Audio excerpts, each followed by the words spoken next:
This is HBR News number 414. Sorry. Twitter's new CEO is a friend of the WEF. Did Trump rape E. Jean Carroll? We talk about the news of the week and give it the Badger treatment. Hello, everyone, and welcome to Honey Badger Radio. I hope you guys are doing well this week and that you're laughing at all this absurdity so that you're not consumed by it. I am the Doge in charge, Brian Martinez, and I'm joined by my lovely co-hosts, Mike J, Dr. Random Cam, and Hannah Wallen. On today's HBR News show, we're going to be talking about Elon Musk's pick for CEO of Twitter. Trump is made to pay for I think it's $4 million or something to E. Jean Carroll for what the media is reporting as a sexual assault that took place over 20 years ago. Former Bills punter Matt Araiza was not present for the sexual assault that he is accused of, and more. So stick around. It's going to be a good time. And be sure to join us in the patron-only show. I have this article that I thought we could go through because I just thought it was so, I don't know, weird. So there's this woman. This is the Daily Mail, which are usually good for, stupid little stories to discuss. Apparently, she is asking men who want to date her to write a 500-word essay so that she knows that they're not trying to waste her time. One even did a PowerPoint presentation. Is this just a middle school teacher? I don't know. That's a good question. They should trying to find grooming victims. Yeah, they exactly. Do what that one Harvard applicant did and just write Black Lives Matter 500 times. Yeah, and he got in, or she. I think it was a woman. Maybe. I know that any person that does that basically gets accepted into any university, Ivy League or no. Was it not that dickhead who turned up at Tennessee in the Capitol building? Are you talking about the Tennessee 3? Yeah, I've forgotten the names already. Yeah. But the guy with the afro who tries his who puts on Martin Luther King Jr. voice. Yeah, I remember when Black America would actually make fun of those people in the 90s. Like even In Living Color did it. It was to these race hustlers. It was a thing we used to make fun of because it was so ridiculous. But now we take it seriously because this is clown world, and the upside down is the normal. He has to be serious. Yeah, it must be. It's super serial, actually. But anyway, we're going to be talking about that in the patron show. So if you want to join us on the patron show, please consider becoming a badger yourself by going to feedthebadger.com and setting up a monthly subscription. $5 a month will get you into our Discord, where you'll be able to watch all of the additional content, and you can even be a part of the content creation in a way. Like, we have a room called Suggestions, and people that find videos or news stories or anything that they think would be something that we should talk about on our show, you can always drop a link and tag me or Allison or Hannah in those posts. That's the big part too. You got to make sure you tag the person. Because I might miss it if you don't. I might even miss it if you do, but yeah. You can find me in that Discord, and there have been several people who have friended me on Discord. Mm-hmm. I have to remember how to accept the friendship every time, but getting DMs from people about stuff has actually helped me find show topics on a number of occasions. So there you go. There you go. And if you want to just see what it's like, you can always go to badgernation.online, which is it's access to the Discord, but it's very limited. You're only in a few of the rooms, but everyone else is on there too, so you can see if this community is everything it's cracked up to be, and if you'd like to become a regular member. And lastly, just in case we get yeeted from YouTube, please follow us on all of our alternate social medias at Honey Badger Bite on Twitter. At, I believe it's HB Radio on Rumble. If you're not watching on Rumble, maybe you should. And also go to honeybadgerradio.com or badgerfeed.com, where all of our content lives. All right. Now, with all that out of the way, let's get into today's stories. And we're going to start by talking about Twitter's new CEO and what this could mean for the future of Twitter. So, Mike J, if you could. Why, certainly, Brian. So, Elon Musk has announced The Bird app has taken on a new chief executive officer by the name of Linda Yaccarino. Hey, Yaccarino. All right. Hey, Yaccarino. Yaccarino made a name for herself as an NBC ad exec, especially during the COVID-19 bullshit scare, when you had a lot of advertisers which were desperate to escape from spending commitments. The way I've understood that it works is these companies will be like, hey, we're going to buy this many ads from you. And it's like, okay, and the next month we're going to probably do the same. And the month after, we're probably going to do the same. And they kind of lock you into like one of those things, like a phone contract. Like if you pay for 12 months, we'll give you this amount off, but you got to pay for the whole 12 months. And she was really good at, I guess, assisting with that, getting the ad buying groups out of those commitments because, well, I mean, during the bullshit, nobody really wanted to buy ads because, well, number one, the economy was going down the toilet. And number two, I'm sure you had a lot of things advertising that you just weren't going to be able to weren't going to be able to really do much, like advertising for like live sports or for movies that, you know, you'd go and see in theater. And how's that going to work when everyone's scared to leave their house? Mm-hmm. So that's, I guess, where she made her big claim to fame with NBC. Musk hopes that bringing her on will help reattract advertisers that fled after his takeover of Twitter. In the initial announcement last week, Elon said that, quote, Yaccarino will focus primarily on business operations, end quote, as he intends to focus more on product design and evolving Twitter into his much talked about X, the everything app. However, everything isn't sunshine and rainbows with Miss Yaccarino. Many of Musk's fans are quick to point out that the former NBC ad chief's vision of Twitter may not line up with his. Early on during the COVID-19 bullshit, Yaccarino championed lockdowns and mandatory masking. And not just like, oh, she made a tweet or two suggesting they were a good thing. Mm-hmm. No, she was heavily involved with the likes of the Ad Council. And she was behind the, what was the campaign? Mask up or pack up. Oh, yeah, I remember that. Great. That threat. Yeah. Go on. Yeah, back when they were really trying to give you the rod, not the carrot. Mm-hmm. And later on, with the same ad council, which she was now part of, she partnered up with the Biden administration to further push the vaccine and developed campaigns for that as well. Furthermore, if that wasn't enough, it's been discovered that she was also executive chairwoman of the World Economic Forum's Task Force on Future of Work and their media initiative. That's as well a fucking as a red regular flag. speaker at Davos.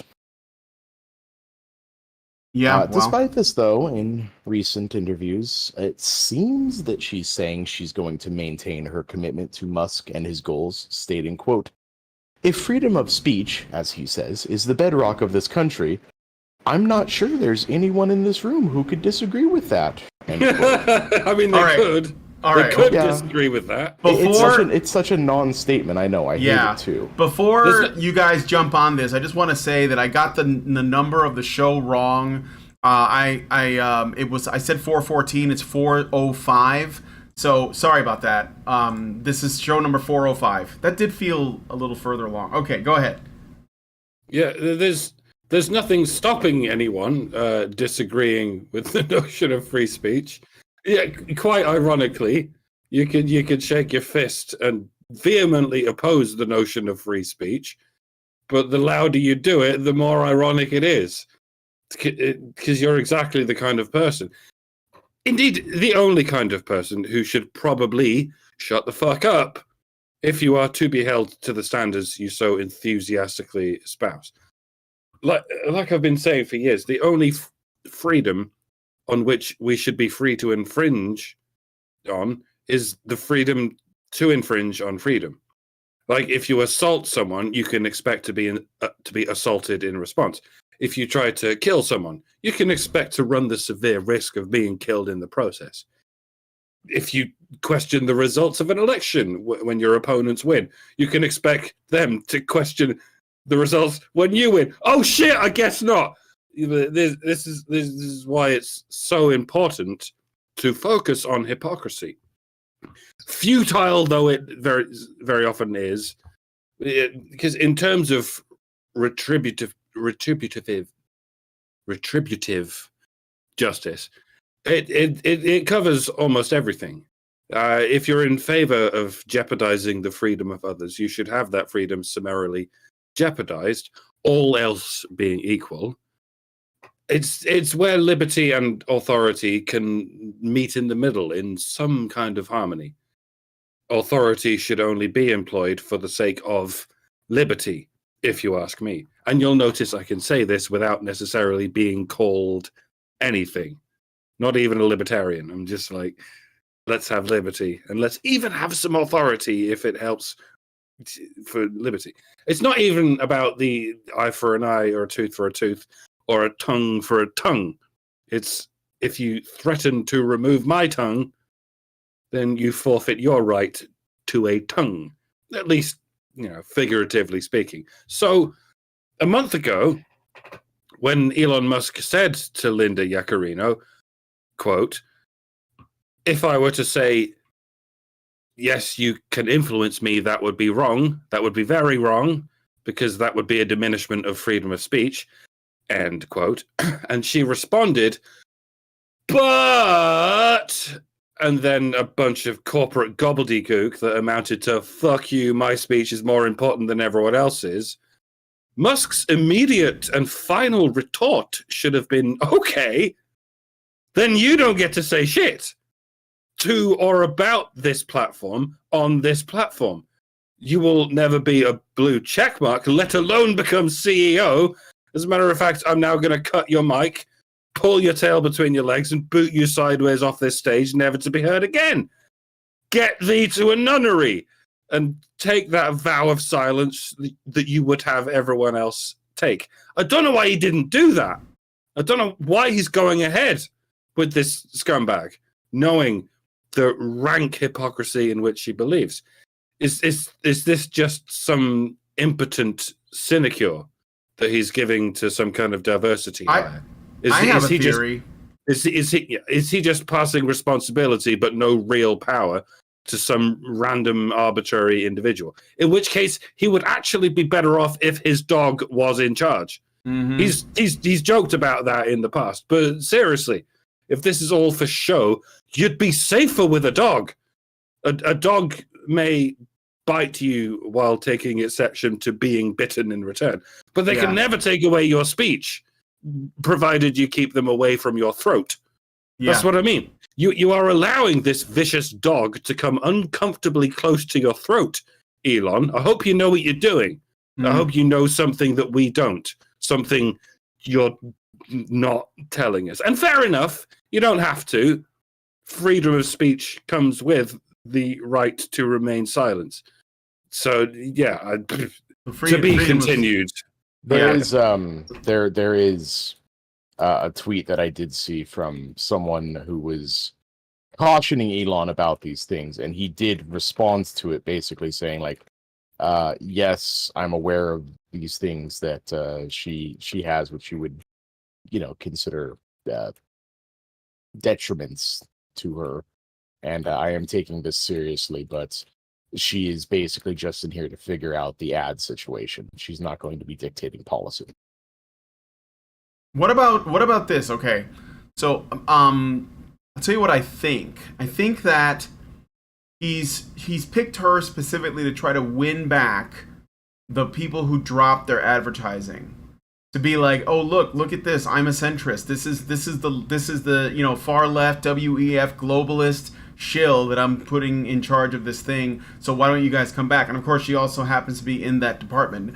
My thing is, though, I think that I've seen people like the Quartering say that, he's not our guy, he's betraying us, blah blah blah, right? I don't think it's that, though. I'm sick of this, like, so-and-so is controlled opposition, like Trump and, Musk. I don't see evidence of that. But what I will say is it's possible that he's either trying to play both sides, and I think that's naive, because if we haven't figured it out yet, these people They don't play fair. They have no intention of doing that. They will do whatever it takes to censor opposition. And in the recent stories that have come out have sort of demonstrated how far they're willing to go, but we may not be able to get into those today. So it could be a bit of naivete. It could be that he's discovering this, recently. And I know that it seems weird to say that about someone who's supposed to be really smart, but remember, intelligence is not the same as wisdom. I don't think that he's our enemy. I think that he's trying to do, the centrist thing. Let's be balanced. But he doesn't realize that, the people who were running Twitter before, they didn't want that. They wanted to control the conversation, and that's why. So those are my thoughts. I'm hoping that, he will see, either he's going to figure this out, or this woman maybe she is going to try and be more controlled. But I have doubts. I think that she, has, I think she has goals. And I think that even if she's not in charge of the actual security on Twitter or the content control or whatever, she will be involved in some capacity. And I think that's going to be an issue. And if the people who left Twitter don't want to come back, fuck them. I guess we'll just be seeing My Pillow ads and, I don't know, Black Rifle Coffee seems to be loved again. I don't know why that is, but I've seen them around. So, Patriot Supply, I don't know. So, you got to do what you got to do. Yeah. So anyway, that's just my thought on that. I don't trust feminists, period. And I certainly don't trust World Economic Forum feminists. So I would say approach with caution. And there are a lot of red flags here, but that's it for me. When it comes to stuff like this, I don't think trust is a factor necessarily in this endeavor. I'll compare it outside of we're looking at journalism here. Twitter has become the news site of the internet anymore. It either through the posting of links to sites that otherwise people wouldn't see, or people announcing things on Twitter, so on. So for me, this goes back to, the newspaper days when you had to sell ads in order to keep your newspaper in print and stuff. But let's take it to something else, like cars, right? Say you buy a particular make of vehicle, and your local business that absolutely specializes in transmission repair is run by somebody that hates that company. That, they have a prejudice against all vehicles of that particular make. And you that really sounds like the WEF. Yeah. You really don't have a lot of other places to go. There's not a broad variety of specialists in your area. You're dealing with either going to the dealership that you bought an old one, so they don't service it anymore, or going to a non-expert. Like you could go to Midas, but they're going to send you to the local expert. So you have no choice. You go to the local expert, and they're going to bitch about you the whole time they're working on your vehicle. Why did you have to buy this particular company? Why'd you have to buy a Volkswagen? Why don't you buy an American car? Something along those lines, right? But they're still going to fix your transmission. That's basically what I think Musk is doing here. He's got a problem with advertising. He might find it distasteful to work with somebody who has a political outlook that dominates their communications with the public, who is very unilateral in their outlook and who doesn't look at the bigger picture in terms of speech and other people's rights and so on. But he didn't hire her to do that. He hired her to fix their advertising problem. Now, she may give him advice. Advertisers don't want to come back to a free speech platform. And he may have to decide one way or another, are we going to place limitations in order to bring in more advertisers, or are we going to seek advertisers to replace the ones that want us to create limitations? Right? That'll be a decision he'll have to make. And every platform has to make that decision. Are we going to let other companies tell us how to operate our company in order to continue? And if it really comes down to it, companies that need to be able to advertise, companies whose ads are not just a means of controlling what other companies are doing, but are actually a way to increase their customer base or maintain their customer base, like they're going to look at the level of engagement they get on Twitter and the level of response they get to their ads. That's going to determine whether or not they want to advertise on Twitter. So it's only going to be the companies that really want to control your speech that are going to say, well, we won't advertise on Twitter if you allow people to say XYZ, right? And it's really not going to be up to her. She's not going to have the ability to force Musk to change his policy. All she can do is make recommendations.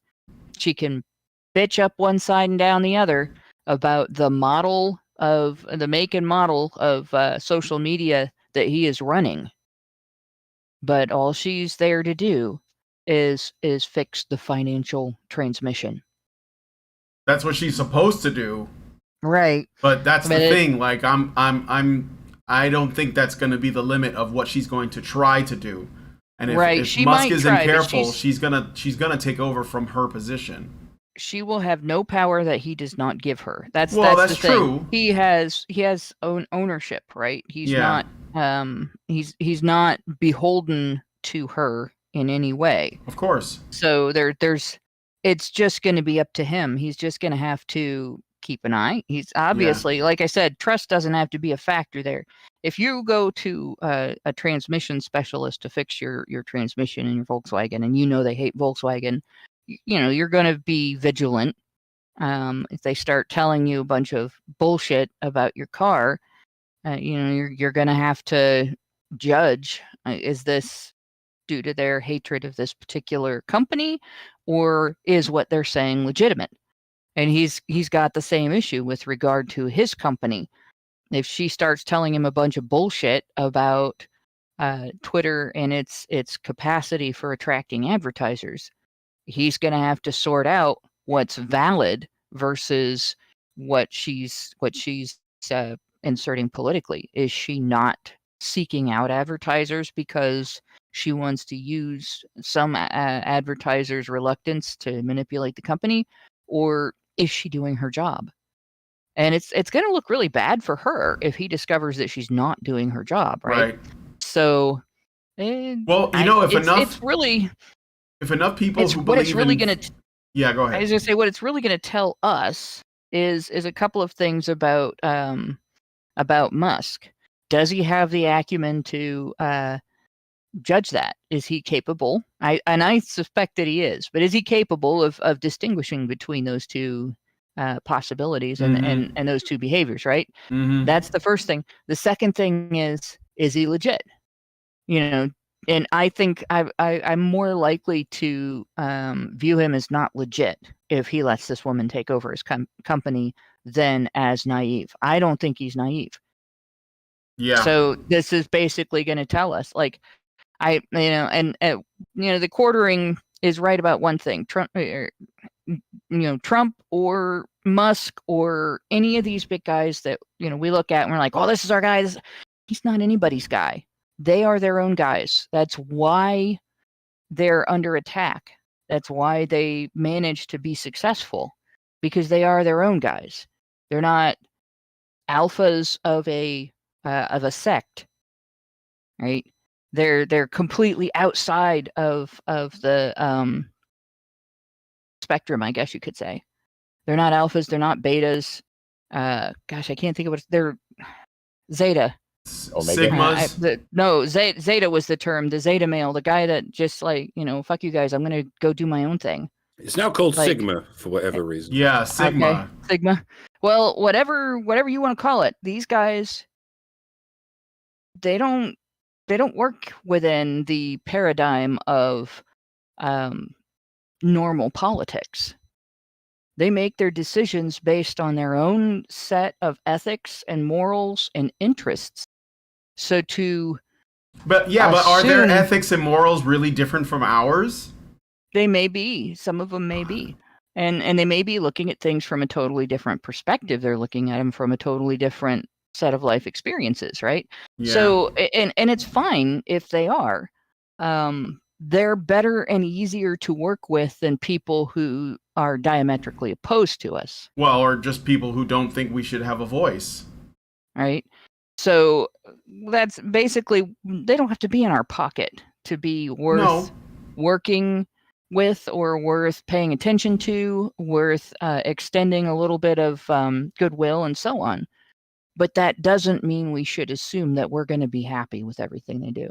No, and I don't think. I'm not saying that, but I do think that that Musk and Trump, as two examples, are trying to do the right thing. And Quartering's assertion is that they're pretending to be on our side, and they're not. And I find that to be beyond the pale. I think that's a mistake. I think that's a mistake. Because no, I do too, because it's like, just wait and see what they do, and then have an opinion after that. Don't give me this, I told you so, no, none of these people are our friends. No one's claiming that they're friends. All we care about is, do we share the same values when it comes to freedom? That's it. I don't care what you do behind closed doors. It's a false dichotomy issue. Yeah. It's either you're with us or against us. It's a false dichotomy. Some people have their own agenda. Yeah, sure. I think Elon Musk's agenda is just maintaining a platform that people can communicate on. And I don't think that he's looking to shut down speech. I don't think that he's hired this woman because he's looking to shut down speech. Yeah. The question becomes, like I said, does he have the acumen and does he have the interest to maintain speech that hasn't been shut down in a way that maybe not all the advertisers that are out there are gonna like and agree with? Is he gonna maintain that in the face of a boycott? Yeah. Bear in mind, we got to the point where we are with this woke takeover, which used to just be called a feminist takeover, which used to just be called a Marxist takeover. We got to this point through what we call this slow, long march through the institutions. It happened incrementally, one small step at a time, pushing the Overton window ever so slightly so that everyone forgot what the previous step was. Mm-hmm. Yeah. And it's not like we're gonna turn back the other way through one giant leap down to what we ideally need. No, it's that too is going to be incrementally, one small step at a time, and a small step is going to look like it's not enough because we're all desperate to just rid our society of this cancer, but it's not going to work like that any more than it worked the other way up. It's going to be one small step at a time. Yep. And like I said, those small steps are going to look like they're not enough. Therefore, they're not good enough whatsoever. Right. But no, it's a small step is good enough. We just need to follow it with another small step, and then another small step. We'll all be dead by the time this comes back down to what we really want. We are like the Greek proverb goes. We are planting trees under whose shade we shall not sit. Mm-hmm. We're not going to see the ultimate benefits of this until we're all dead, and possibly our children are all dead. But we might be able to create a future for our grandchildren that was as good as our grandparents had it. The tough thing is going to be that each step is going to have to be taken and then held. Yeah, and holding the line is harder actually than winning the next step. Mm-hmm. Well, again, that all starts with we have to be able to speak freely, and I want to say something else about that, but first I want to make sure, does anyone else have any final thoughts on this story? And we don't know much yet. We don't know what it's going to look like. All we know is what we know about this woman that Musk hired. So yeah, this is going to be something to watch. Yes. And it's going to be something that, like, we're always going to have to pay attention to this. This is going to require vigilance pretty much forever. Not, there's no sitting back and relaxing. But that's something we've talked about multiple times. You can't sit back and relax, because the people who want to take away your freedoms in order to have control and to financially exploit you, every time you sit back and relax, they're going to take your ground that you have gained. So I got a super chat from Zeranx. Let me just make sure I didn't miss anything in the nothing in Rumble. He gives us $5 and says the companies are going to influence Twitter, and many of them are following ESG. Allegedly, Anheuser-Busch follows such ideals, which might sink them. Well, so that's the thing. Like, okay, so a lot of these corporations that she's going to be, trying to get to advertise, they are, well, it's not forced on them yet, but a lot of them are following ESG, and the fact is that I think that's got to go. Like, it's gotta fucking go, because this is a problem that comes with other problems. So the thing is that if I don't think every company is gonna follow ESG, by the way, because it's not mandated. So the ones that don't can get on board, and I think this is part of the reason why Musk started Twitter Blue, because he wanted to, essentially, it's the only way he can get some income or like some profits for the company, but advertisers would make that even better, which I agree with. But if they're going to be using ESG and they're saying to you, we don't want to advertise with you unless you make this change, or this change, you say, fuck you, this is a free speech platform, I'll go with fucking, like fucking Patriot Mobile or something. I'll go with Angel Studios. I'll go with some company that may be small, but I think a large reason for that is because they're not like getting a lot of exposure, instead of you. And if Twitter becomes big enough, and if enough people who believe in freedom of speech are on it, then advertisers will probably be willing to compromise, because at the end of the day, the ESG thing is not helping. It's actually causing a lot of problems for these companies, even though it's helping China. Yeah, it's helping China. Whistle. Yeah, and maybe some of the people that work in the company and the human resources or whatever, the women involved, they may like it, but it's not good long term. And so if those companies fold because of that, because they lose so much money, fuck them. Just advertise craft beer. Just like support the people who support your vision. Don't work this the other way around. Either they're going to compromise, or just bite the bullet, or they're fucked, or they got to go somewhere else. You can advertise on Facebook, Google, YouTube, whatever. That's what I think. So anyway, thank you for the super chat, Zeranx. Nick Dunny gives us $7.99 Australian, says, could alternate platforms like Rumble be the solution? Spread out social media with more competition. Well, yeah, of course. They're attempting to do that. We're on Rumble right now. You could watch us. We're live on Rumble, and you can watch us there. We're also live on Twitter. When I heard about Tucker Carlson moving over to Twitter, I thought, Twitter streaming might blow up, and I think that should be, pursued, because if this woman doesn't fuck them, and I don't think she will before she gets canned, I think that Twitter could become like a much bigger thing than it is. So it might be a good idea. Thank you, Nick Dunny. Does somebody want to say something about that? I heard a voice. No? Okay. And then Zeranx gives us $5 and says, JP Morgan Chase and Bank of America have ESG pages on their website, Brian. It'll be hard for companies to avoid ESG. Well, dude, what do you want me to do? All I can say is no one should be using that. Nobody. I know that the banks are going to put pressure on them, but so what? Like, it's bad. It's wrong. It's immoral. Sooner or later, people are going to realize that the incentives they get from following ESG are nothing compared with the $11 billion they're going to use from trying.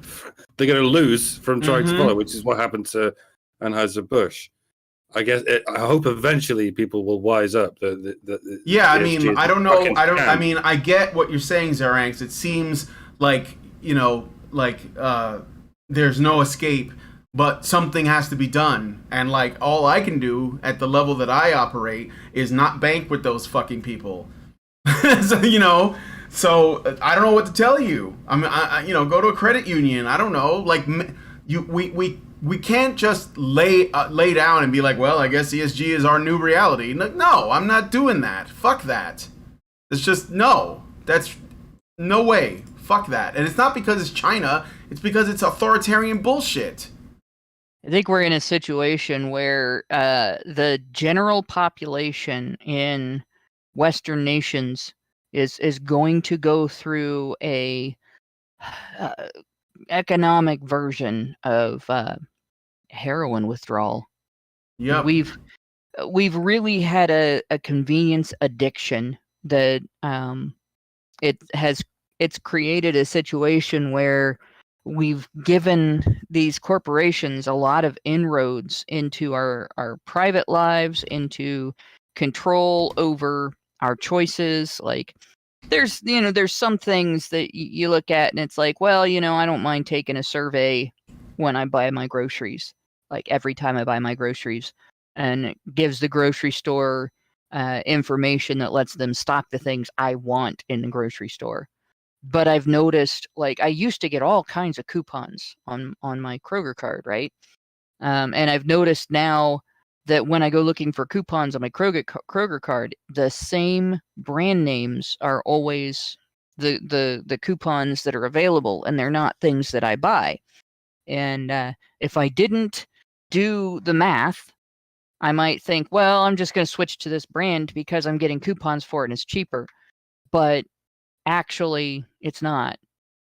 It's not cheaper than what I'm buying because that brand has stuff in it that's not good for my family, and what I do buy prevents us from having to pay doctor bills for the inevitable health problems that we would have from using that other brand, right? So it's not cheaper. It's cheaper in the next hour maybe, but it's not cheaper in the long run. Sure. Right. But that manipulation, you allow that manipulation in every little thing you do. Yes, I have this this Kroger card and I don't let it manipulate my shopping habits. Most of the time, you're wrong about that. You're letting it manipulate your shopping habits. Kroger decides where I buy fuel for my car by giving me a discount on my fuel. And that means that another company doesn't get my money. Now, the oil company delivers the same, that delivers to Kroger, delivers to other places, and so they're still getting, but the convenience store that I used to work at, for instance, doesn't get a dime because I'm getting my fuel at Kroger because I get 10 cents off a gallon for, having bought groceries there. Right. That kind of manipulation happens in every single business that you do business with. Yeah. Like everything. Sure. Everything from your, when you have insurance through your employer, guess who decides which doctors you go to? Not by telling you, well, you can't go to a different doctor, but by telling you, all right, your copay with this doctor is $40, but your copay with this other doctor that's not in our network is $80. So which doctor are you going to go to? You want to spend an extra $40 to go to a different doctor every single time? Maybe you do. Maybe you have a good reason for it, but many people won't.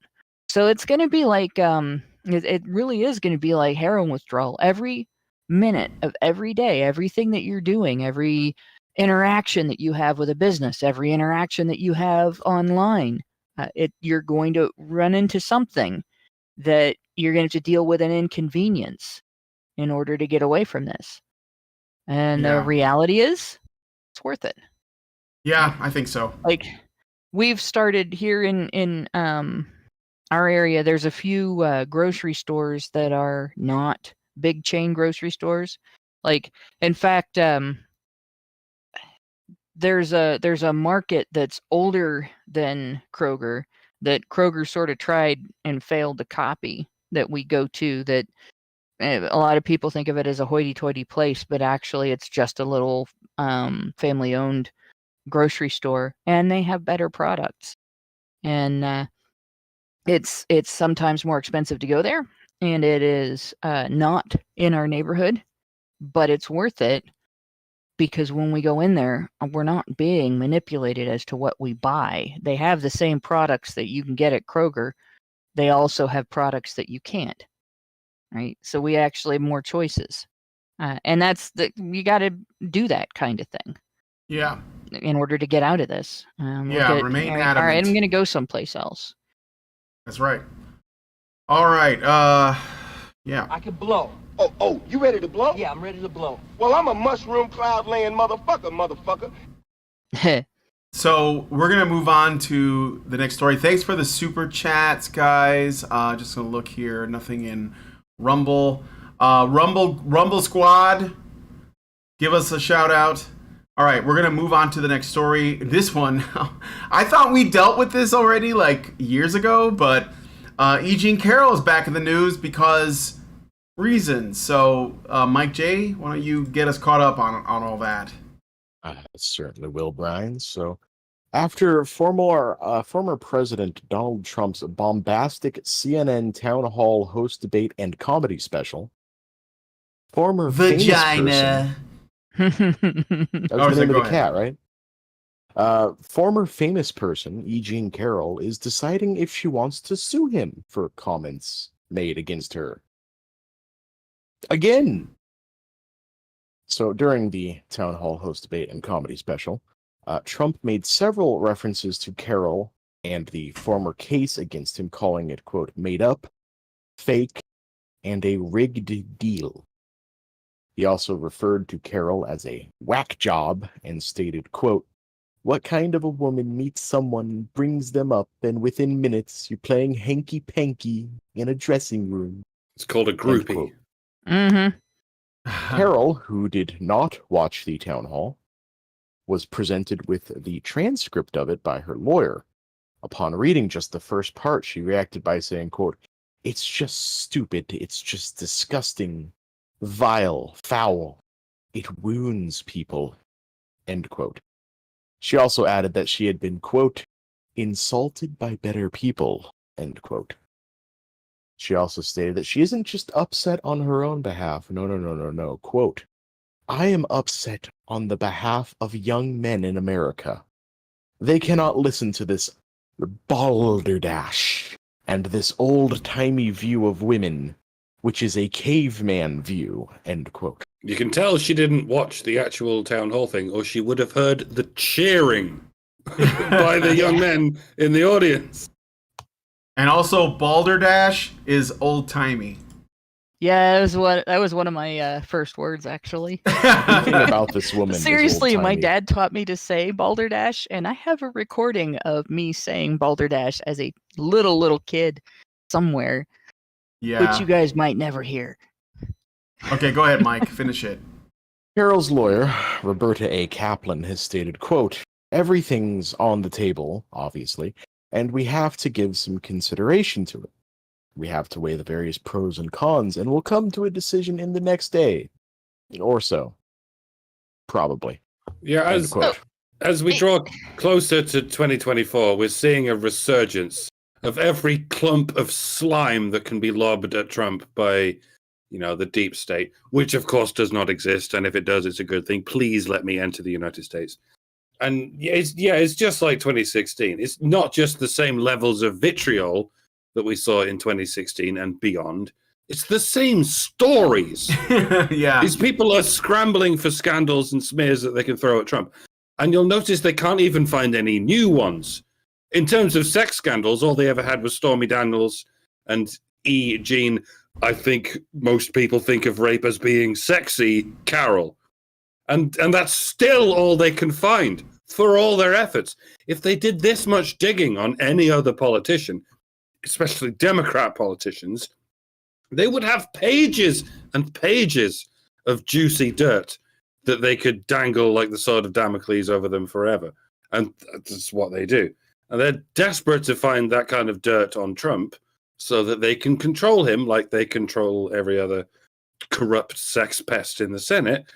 And yet all they have is a couple of lying, unhinged attention whores who they wheel out as and when they inevitably can't find anyone else. They will continue to push every smear they've ever devised, up to and including or perhaps excluding the point where it becomes serious enough for a formal investigation to be conducted, because that's the only way you can get it off the table. You can bet your ass they would still be pushing the Russia hoax were it not for the Durham report. Mm-hmm. That was their ace in the hole, and now they've lost it. Because if anyone brings it up from now on, any given schmuck can raise their hand and go, actually, there was no collusion between Trump and Russia. That was just Democrat leaders colluding with intelligence agencies to deliberately lie in an attempt to interfere with an election and a sitting president, much like when 50 of them signed off on that demonstrable lie about Hunter Biden's laptop. You're not talking about that anymore either, are you? Could we perhaps get a formal investigation into the FBI's involvement in January the 6th so that we can remove that from your scripted series of talking points? Needless to say, none of this is true. The FBI doesn't exist, and if it does, it's a good thing. Please let me visit the United States. Yeah. I promise I will vote Democrat, even if I'm not allowed to, which would, of course, never happen, but if it did, it would be a good thing. Yeah, I got to point out, like, this isn't just about Trump. This is actually a pretty big deal. What is being done here is an attempt to prevent accused men from declaring their innocence in public. Yep. Like, this is not about who is accused, who is the accuser. Like, there's not even any evidence. The entirety of the evidence that I have been given by people crowing about the initial ruling in this case is that Trump made a comment to a newscaster off the record after being sort of goaded into it, that acknowledges that some women are gold diggers and some women are clout chasers, and wealthy and powerful men are aware that some women are gold diggers and some women are clout chasers. And of course, being aware of it, they take that into consideration when interacting with those women, right? That's it. So that's not actually evidence of any action having been taken toward any particular individual. It's just the same as claiming that because Bill Clinton liked big-haired women and had an affair with Monica Lewinsky, he must have sexually harassed some other woman who made an allegation against him, even though there was no smoking gun in that case, right? Yep. There wasn't even anything close to a smoking gun in that case. There were a lot of hurt feelings and a lot of allegations and, a few witness comments. And it's possible that he did it, but it wasn't proved. It wasn't proved at all. I really don't like Bill Clinton. Would love to say that it was proved. It wasn't. That's, you got to be able to admit that. Of course. And in the situation with Trump, I've been told that I should believe the allegation now because a judge and a jury believed it. But there's a whole organization out there, the Innocence Project, that has pages and pages of cases of men and some women, mostly men, but some women as well, and mostly sexual misconduct cases, but also some other types of cases, murder, fraud, things like that. Even kidnapping is on there, I think, where a judge and a jury believed that a person was guilty, and that person spent years in prison, and then it turns out they were innocent. Like, the longest one I saw in there was 38 years. Somebody spent long enough in prison that had prison been a career, they'd have been eligible for retirement from it. because a judge and a jury believed that they were guilty. And then it was proved after 38 years that they were innocent. So a man should be able to declare his innocence, even if he is convicted, which Trump hasn't been convicted of anything. He was sued and the lawsuit had a result. He settled, right? yeah. That's not a conviction. The judge That's made not a sure criminal it happened. conviction, right? And the standard for evidence in a lawsuit is not the same as the standard for evidence in a criminal case. Yeah. So that's basically why a judge and a jury were able to make that ruling. In a criminal case, that ruling would not have happened because the evidence didn't support it, right? But in any case, like I don't care if he did it in public and there was video of it and they showed the video and I can see, like, here you go. Here's Trump sexually harassing a woman, or here's Trump sexually assaulting a woman. Okay, he still has the right to declare his innocence in public to his dying breath. In my opinion, like you can say, well, no, we don't believe you, right? I believe that you're wrong. I believe that you're lying. You can say that. You have the right to answer his declaration of innocence with bullshit. I call bullshit, right? Just the same as you should have the right to call bullshit on an accuser. I just think go ahead. I'm sorry. I thought you were done.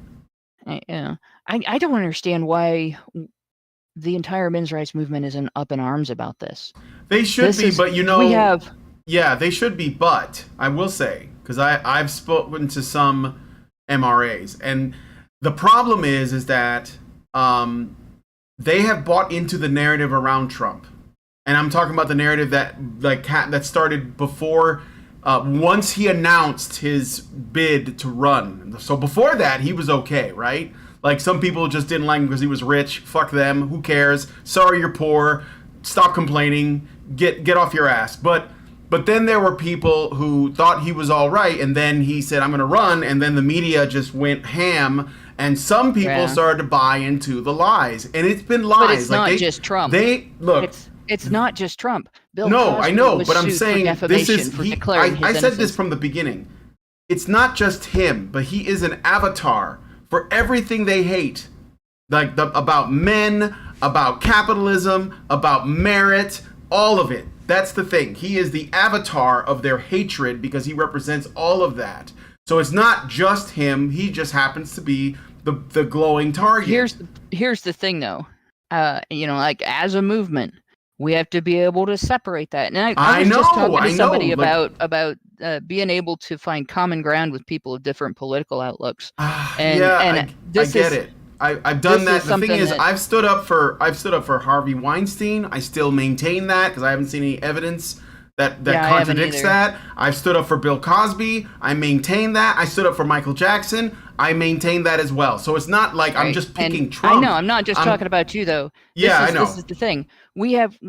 This is probably the fourth or fifth story we've talked about where a man was accused of some form of sexual misconduct and then sued for declaring his innocence. Like, the movement has to get ahead. Well, it's too late for the movement to get ahead of this, but the movement has to get on this because the pattern of filing defamation lawsuits against men for contradicting defamation of their own character. Mm-hmm. This is women basically saying, I have the right to defame you with a criminal allegation. And you can't defend yourself. Like Johnny Depp. If you defend yourself, you are defaming me by calling me a liar. Yep. And that has to stop. It's very much the same as women who argue that any self-defense a man engages in a situation where he's being assaulted by a woman is over the top, even if he just brushes past her on his way out the door, to try to get away from her. So this is something that it doesn't matter who the target of the allegation is. It doesn't matter if it's Trump. It doesn't matter if it's Bill Clinton. It doesn't matter if it's Bill Cosby. It doesn't matter if it's Harvey Weinstein. It doesn't matter if it's Johnny Depp. It doesn't matter if it's Joe Schmo from Columbus, Brock Ohio, that Turner, nobody ever heard of before. Kyle Rittenhouse. Right. Yeah. We really have to get people to understand when you see a defamation lawsuit that is essentially a slap, right? It's a lawsuit to silence a person declaring his innocence of a criminal allegation. That needs to be something that people are fighting back against, right? We need to, and I don't want to say that our politicians are going to listen, right? But they do need to get inundated to the degree that they can't ignore. Right. Like they get sick of hearing from you. Phone calls, emails, letters, snail mails. They need to hear over and over again from their local citizenry.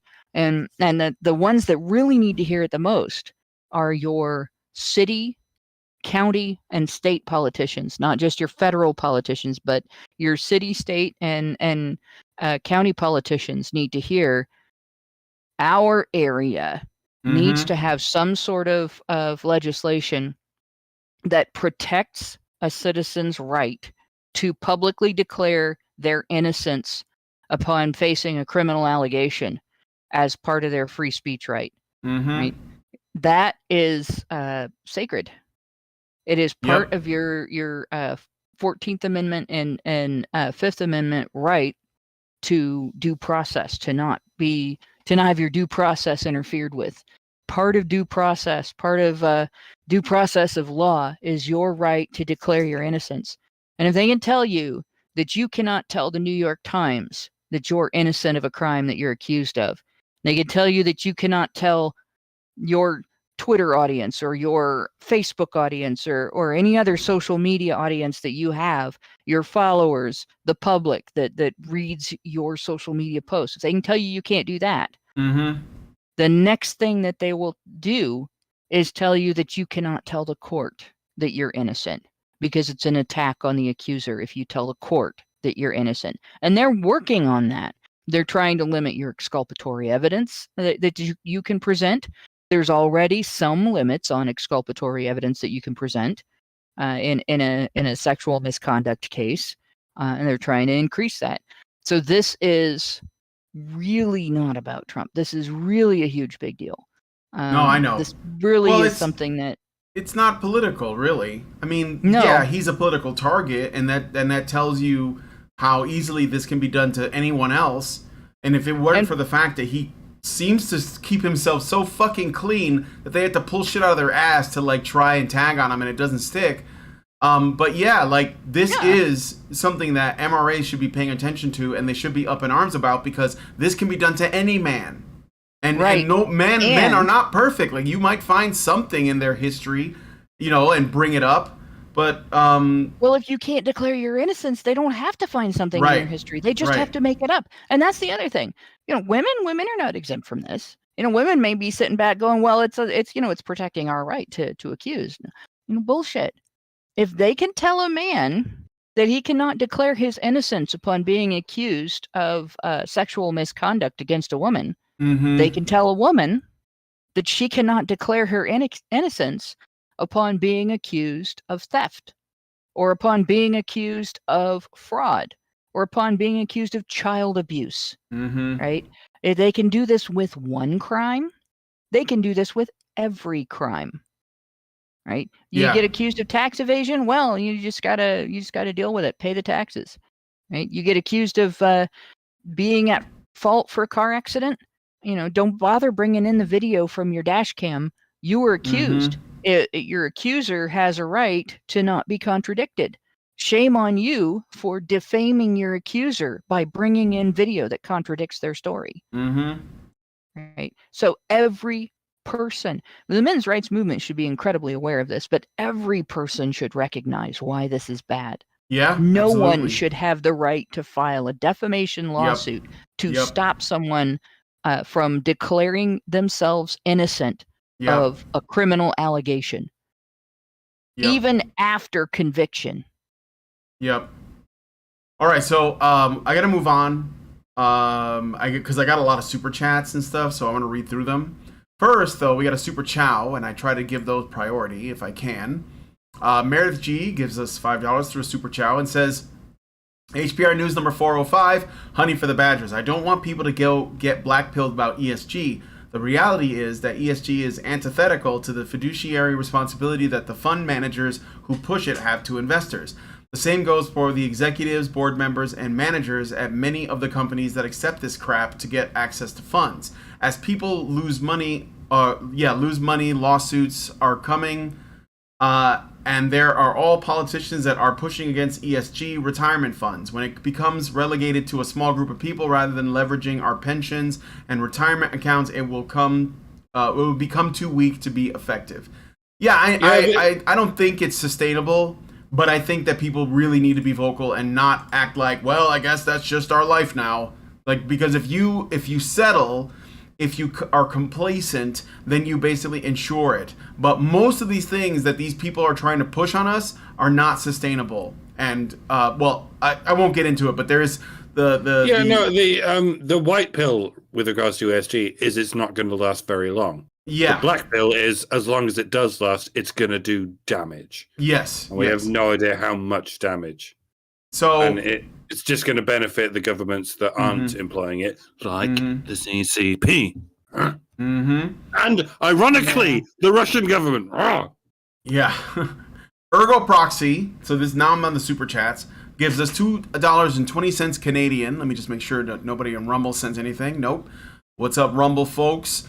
All right, and says she tried to seduce Anderson Cooper on air. Yes, I saw that. She's a crazy woman, dude.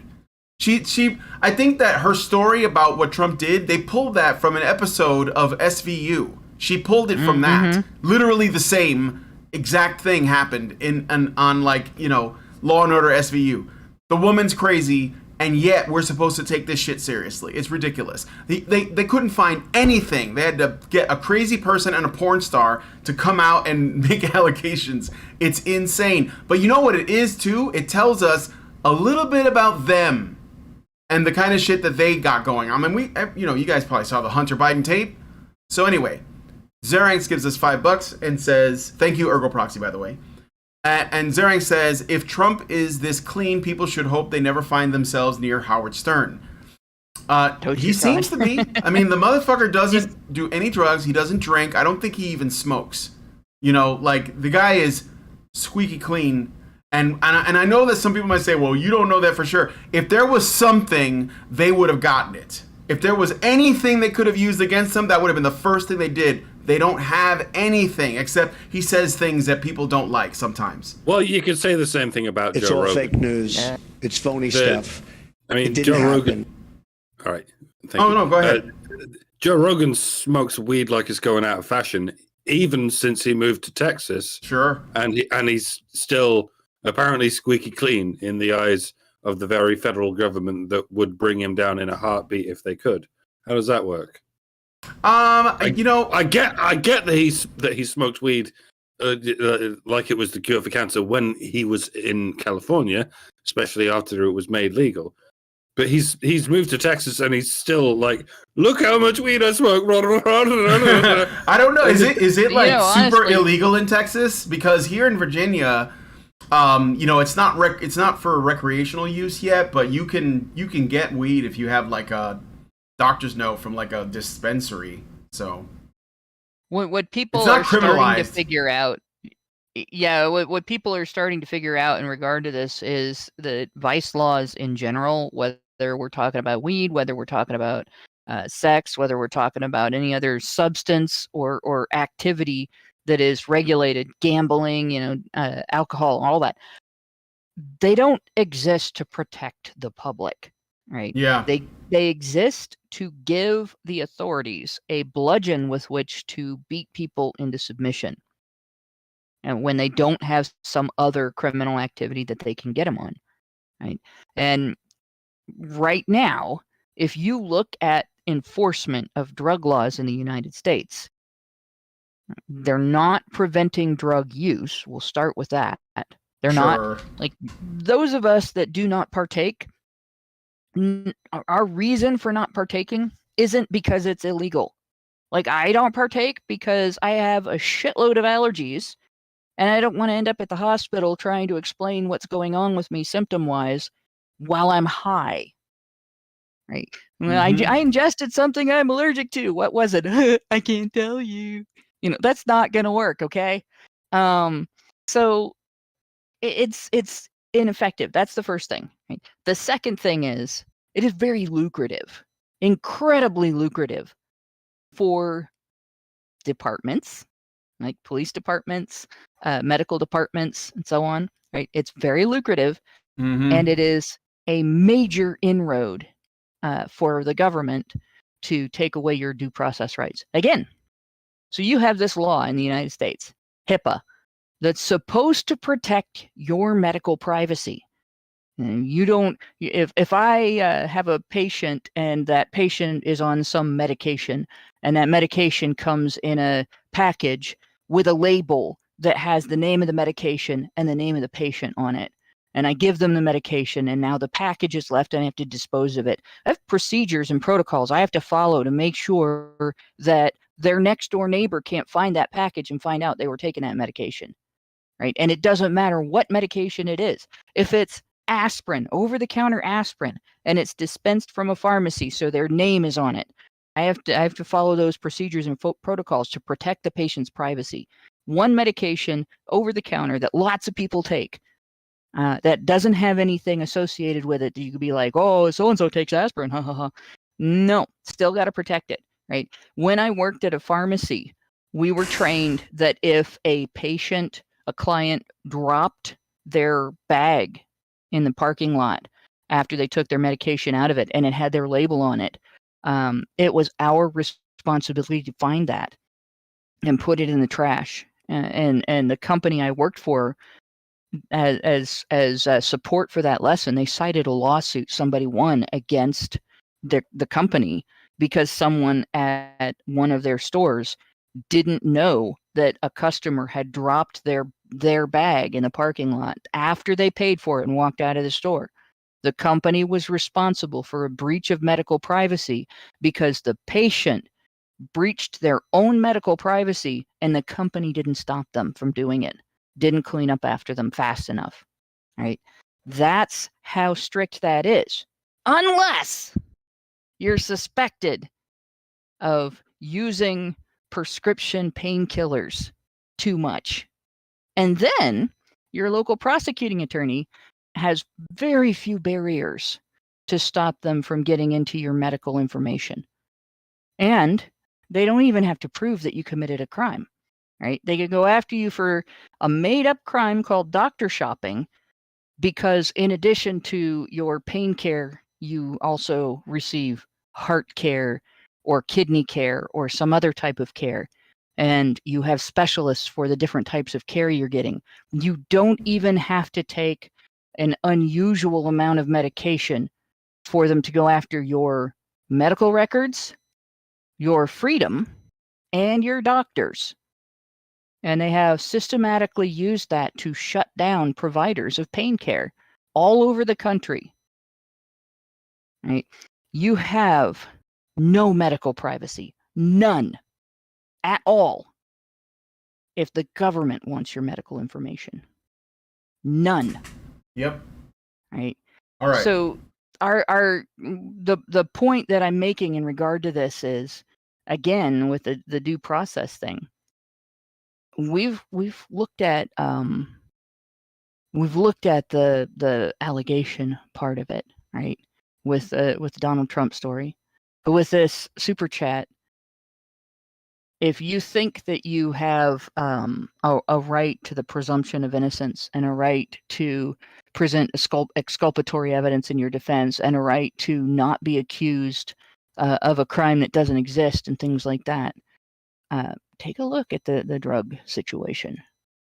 Men all over the country are being jailed on a regular basis for nothing. They don't even have to be using drugs illegally. They just have to have more than one doctor treating their medical issues and be on pain medicine. And I had a family member that happened to. So yeah, I know I'm a little off topic on this, but it does go back to your due process rights. And Sure. in terms of the drug laws in the United States, there's literally no reason why we should continue to have them. They're nothing but a government abuse, and they're only used to extort the public for money, extort the public for free labor, because if you look at our prison system, it is a slave market, straight up slave market. And they're only used to slap people down who get a little out of hand politically. Yeah. Consider the drugs they're giving to Joe Biden to keep him lucid enough to talk in public. Maybe they should be illegal. Maybe they already are illegal. Therein is the problem. Oh, I'm sure that a lot of them are on paper. Yeah, to quote Bill Hicks, it's not a war on drugs, it's a war on personal freedoms. Yeah. Keep that in mind at all times, folks. You don't have those personal freedoms, Joe Public. Joe Biden and his handlers do. Let's push it to equality, shall we, as you'll call it, one way or another. Yeah. Hashtag abolish the FDA. Hashtag abolish the DEA, right? Come on, man. All right, so I got some. Let me get through the rest of these super chats.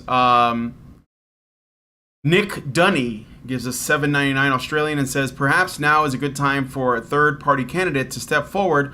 While they may not win this round, it could offer a different path for people.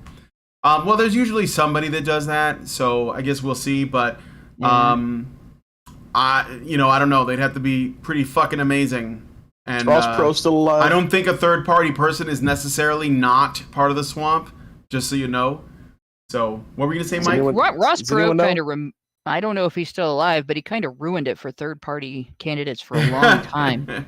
I will always hold this against him. Right? If he had stayed in the race, he would have won. Yeah. And he dropped out, and there's a lot of us that suspect he dropped out because he was winning. And then he re-entered. Visited his home or something? No. I kind of suspect Ross Perot was like fake. Oh, okay. I feel like he dropped out because he was winning, and then he got back in because the wrong person was winning when he wasn't in the race. Right. And that was just manipulation. The whole thing was fake. Yeah. All right, well, thanks for the super chats and the super chow. Nothing from Rumble, but I am watching. Let's move on to the next story. So we're going to be talking about think tanks, apparently. The Progressive Policy Institute, progressive, that should be a bit of a red flag or a gigantic alarm. Auga! A center-left-leaning nonprofit organization released a policy paper that recommends prioritizing vocational career training. The brief says that, quote, it is time for our education system to undergo much-needed reform and finally reinvent high schools, end quote. The Institute calls for funding for students who want to focus on career learning. President Jen Robinson of the James G. Martin Center for Academic Renewal said that, quote, for too long, our policies and culture have promoted university education at the expense of career and technical education, end quote. Wait. Correct me if I'm wrong, but this is good news. So far, right? Yes. I'm not used to reading something that translates as good news, especially in an academic context or a non-academic context, as it were. It's just hard to compute. One more paragraph. I know that does sound promising so far. The paper points out that there is funding for vocational education in high schools. However, that vocational education tends to receive less funding than college prep education. The paper highlights that modern apprenticeships in Indiana is a, quote, 2 to 3 year program designed to prepare central Indiana high school students for the workforce with paid hands-on experience that complements their traditional coursework. Apprentices start in their junior year and pursue jobs in growing fields such as business, advanced manufacturing, and information technology. They can continue on to a college degree or jump right into the workforce, end quote. I have to wonder if the Zoomer generation even knows what an apprenticeship is. Because they didn't exist in my time, at least not around me. An apprenticeship is specifically designed for someone who knows, or at least has a good idea, what they want to do in life. They know what kind of trade on which they wish to embark. It's relatively inexpensive. It only takes a couple of years, and it sets you up for life in an essential career, like like electrician or plumber or mechanic or IT guy, whatever. If only more young people could find and be satisfied with such a niche that early in life, they would greatly benefit from it, as would everyone else in society, except of course the government and the universities they oversee. The problem with university courses, I mean, among many other problems, is not just that they're extortionately expensive. It's that they don't actually prepare you for a real job in the majority of cases, especially the Faculty of Arts, as they call it. That old adage that goes, "It's not what you know, it's who you know," mostly applies to the arts.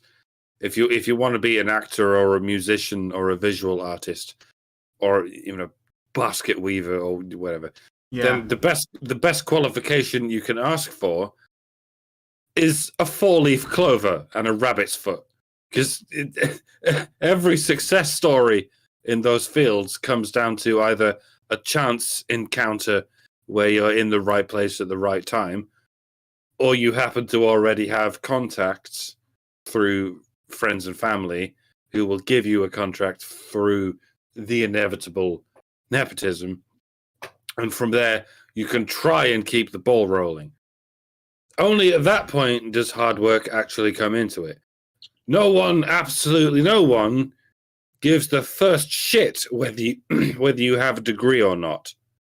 If you're going to university to study the arts, you are being conned.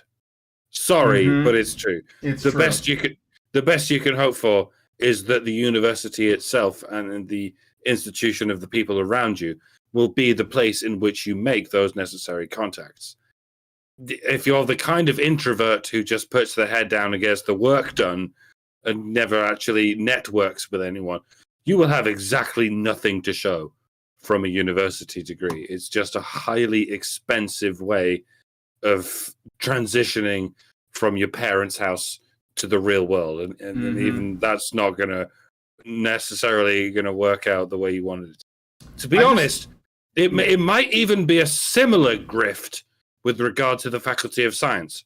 Perhaps. How likely is it that a degree in chemistry will land you a high-paying job in a laboratory? A lab in Wuhan, for example? I'm not saying it doesn't happen. It's probably close to the only way it can happen. But what would we see if we weighed the success stories against the failure stories? Not just those who dropped out because they couldn't hack it, but those who passed with flying colors and still didn't get a good job out of it. Let's face it, there aren't many professional chemists. I mean, relatively speaking, there aren't many professional marine biologists or astronomers or theoretical physicists. There are probably more qualified scientists working in McDonald's than there are in scientific facilities. But I can speak to this. I dated a PhD chemist, and they wait in between jobs for a headhunter to come find them.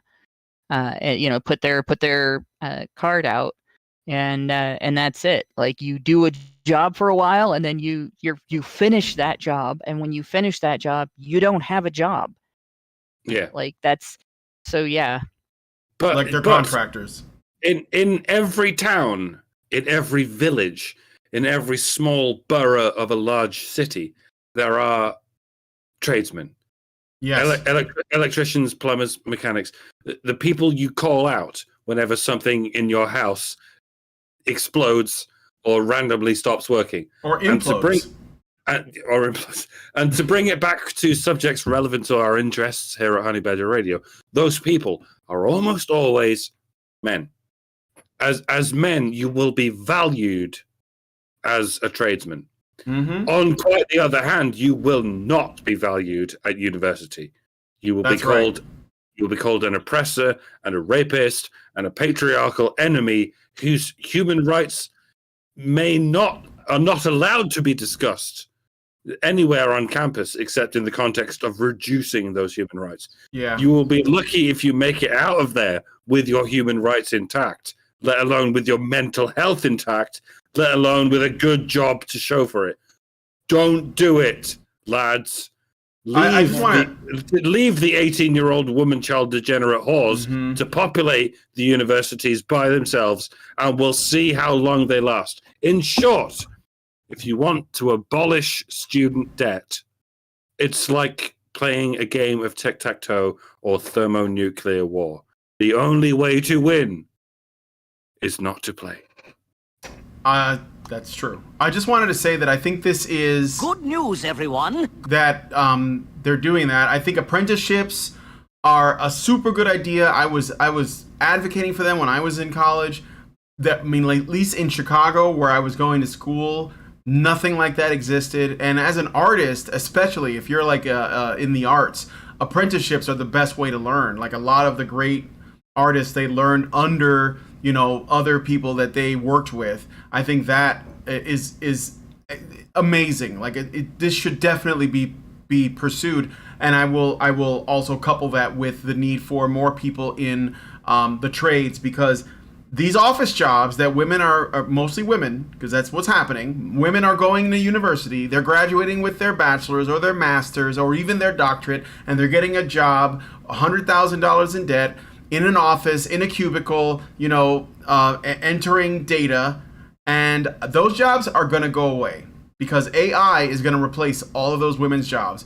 But AI is not going to replace plumbing and the trades, carpentry, you know, mechanics, mechanical repair, or even like engineering or whatever. But if it's just like putting numbers in or letters in or whatever, I think that a lot of women are going to lose their jobs, and it's going to be an issue of misogyny, of course. But we'll wait and see. But I think that this is a good thing. That's all I will say. Like, I hope that this becomes a trend. I hope more people, men or women, get involved with this, because I think it's good for women too. But I think mostly men are going to do it.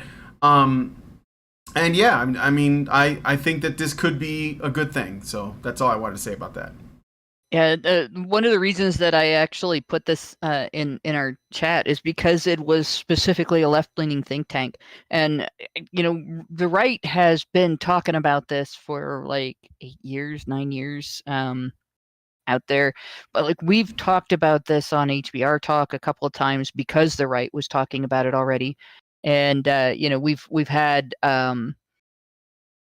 quite a bit of discussion about the fact that there's been a shortage in the trades for quite a long time. There's been an issue of you can't find like HVAC, for instance. You cannot find workers in that area, and it's such an emergency that there's already been initiatives to try to get people involved. And similarly, it's hard to find carpenters and electricians. Nobody's going into those. And especially, you know, the younger generation, they seem to not view those as modern job prospects. Like, well, people used to be carpenters, but now we build everything out of metal and plastic. So who needs carpenters? Well, actually, we build a lot of things out of wood. We use carpentry quite a bit. There's quite a bit of work for carpenters, and it's fairly lucrative. So it's something that's worth doing.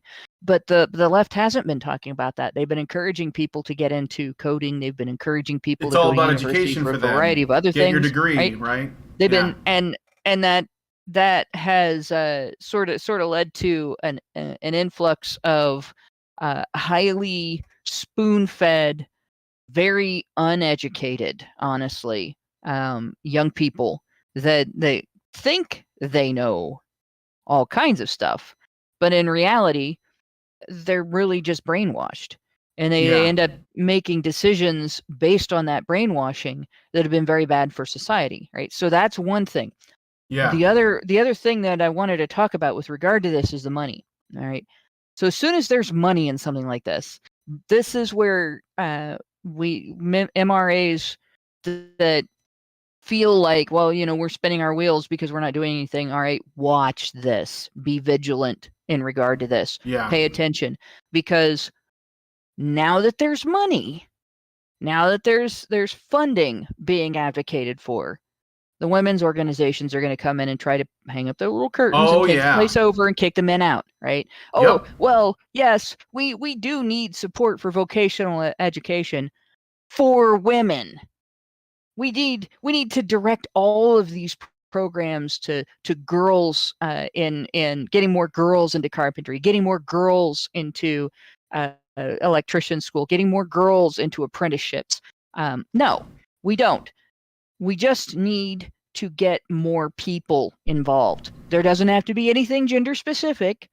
Being a girl shouldn't keep you from going into this. Being a girl shouldn't keep your program from being funded. But it shouldn't be the reason it gets funded, and it shouldn't be the reason that you're encouraged either, right? It just should be no factor at all. None in this. And that is what MRAs need to watch for and advocate for, is this needs to be genderless, all right? And if it happens to be dominated by boys, it's because boys have more interest in it, right? And if the funding happens to go to programs that end up dominated by boys, as long as they are not excluding women and girls in their rules for how they're being administrated, like, then there's no discrimination taking place, none. Right. So that's going to be our job. That's and that's something that you should be aware of in every area. But this is a new one. So I do think this is good news. It's great news, and I think it should happen in more places. It's great that it's you're seeing apprenticeships in Indiana, going up.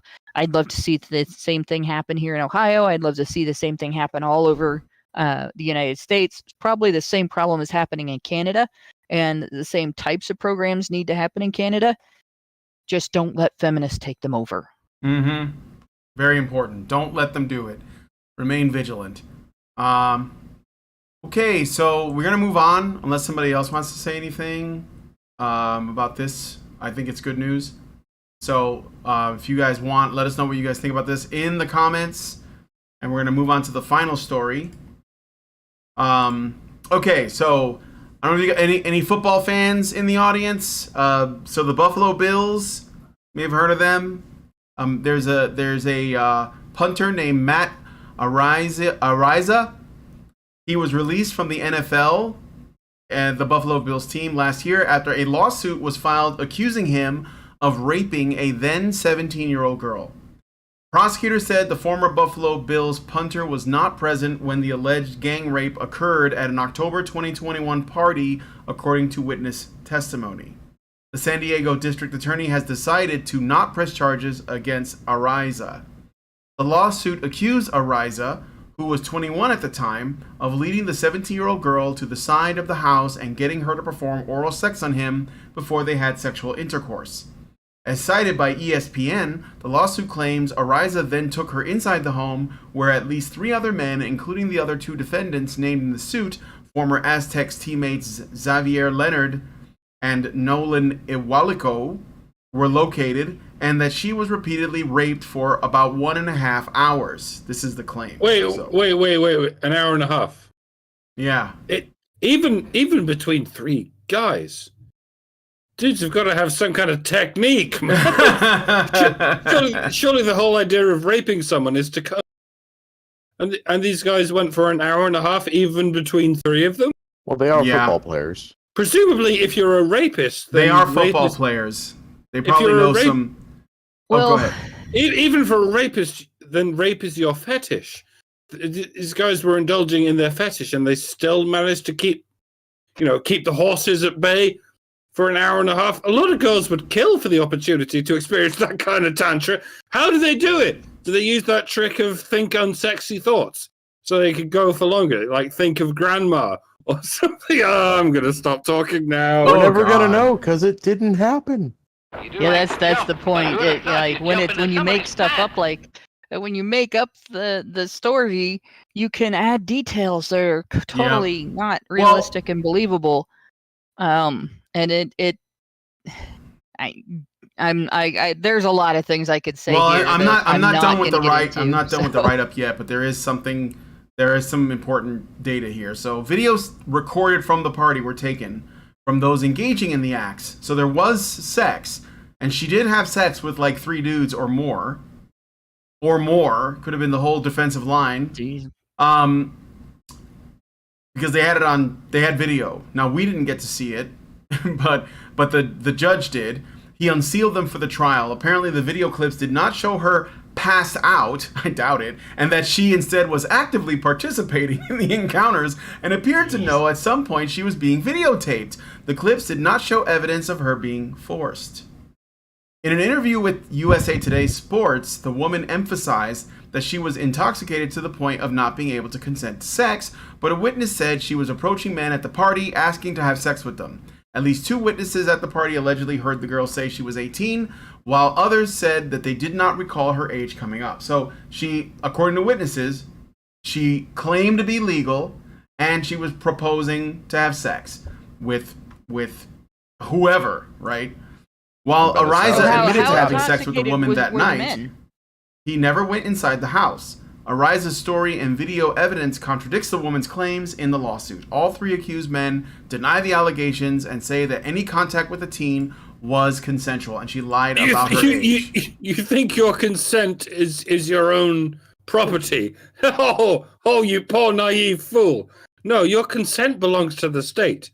The state will decide whether you consented or not. As for the men's consent, fuck it. It doesn't matter how drunk they were. They were interested in her tight end. Yeah, their freedom belongs to the state. We will decide on all of your behalf what happened here. Fuck all of y'all. Apparently, teenagers in California are much slower at progressing toward adulthood than teenagers in must be all Ohio. The soy. Yeah, they mature less quickly. You can tell because their age of consent is 18, whereas here in Ohio, I could consent at 16 to the same things that they would call rape in California, just because of my age. If I was 16, like very interesting difference in cultures there. Apparently, California takes longer for its parenting, of the people that live in California. Like apparently the parents in California just aren't good enough to get their kids through the process of emotional, intellectual, and psychological maturation to keep up with the kids from Ohio. We are smarter than Californians, obviously. But she was 17 years, 364 days, 23 hours, 59 minutes, and 59 seconds old, you sick fuck. Yeah. Well, that's just it. Like, this blows my mind. Something that we do in the United States that just it makes no sense. I mean, I can understand there being a difference in age of consent between, say, a Western nation with a culture that has sort of establishes through the education system that at a certain age you're old enough to drive, and at a certain age you're old enough to sign up for the military, because you can sign up for the military before your 18th birthday. You just can't go to boot camp until you're 18. And that's been that way for a long time. But you can't, in some states, you can sign up for the military, make a decision that would possibly send you to war, and make it that decision knowing it could possibly put you in a position to go into combat, but you can't have sex. And somebody else that is your age that has sex with you could be considered a rapist, even if they can't have sex. Like that's how our system is. And of course, also, like in Ohio, when I was 16, I could consent to any kind of sexual activity an adult could consent to. But if I allowed photographs to be taken of it or video to be taken of it, that could be considered child porn. And if I participated in the creation of it, I would be guilty of creating child porn. That's the law in Ohio. So I couldn't document my activities, but I could engage in them because I'm old enough to consent to engage in them. But yeah, it's still child porn. Like our laws are so fucked up on this. So if you can present proof that you were raped, then you would be eligible for another crime. So this actually the footage of this woman, she was 17, right? Right. And legally that brings up questions. Yeah, legally a prosecutor could, if they chose to, the prosecutor could go after the people who got that video. And the other thing about this is a 17-year-old can approach people for sex and get consent from those people, from adults, from an 18-year-old, actually. They can be 3 weeks apart in age, and one is still 17 and the other is 18. And she can approach him for sex, or he can approach her for sex if he's the 17-year-old. And the 18-year-old will be considered a rapist, and any documentation, video or photo documentation of the act will be considered child porn. And they can both be prosecuted for child porn, even if the 17-year-old says, I consented. It still can be considered rape. The parents can press charges, and the 18-year-old is SOL. Like that's our laws in the United States. It's really fucked up, and it's treated the same as the reprehensible act of a 50-year-old taking advantage of a 13-year-old who has not matured enough to understand all of the implications and injuries that can take place with regard to, like, mental injuries that can take place with regard to engaging in a sex act and then experiencing abandonment. Right, which is what happens with pedophiles. They always abandon their victim when their victim passes their age of attraction. Like, that's it. You're done. You're not a person to them anymore. And it doesn't matter that the act shouldn't have happened. I could tell you, it still hurts to be abandoned. And when even by your abuser. When a 29-year-old female teacher has sex with a 13-year-old male student, and in certain states, and indeed in certain nations, it does count as rape. So you would hope the media would report on it as such, rather than saying 29-year-old teacher seduces a 13-year-old male student. Nice, and so on and so forth. Yeah, like it's the first step is to be able to charge them with rape. The second step is for the media to actually call it what it is, rather than present it as some kind of sex scandal. Well, and see, that's the other thing. You know, you have this situation where the convoluted differences in our laws make the situation confusing for everyone involved. You have the situation where a young person can want something that is bad for them, and an older person is responsible for making sure that they don't get injured by the thing they want that is bad for them. And the young person is not responsible for seeking it. And then you have the situation where exploitation can take place and nobody does anything about it or cares because the person doing the exploiting was female. Like, when are we going to straighten all this shit out? Mm-hmm.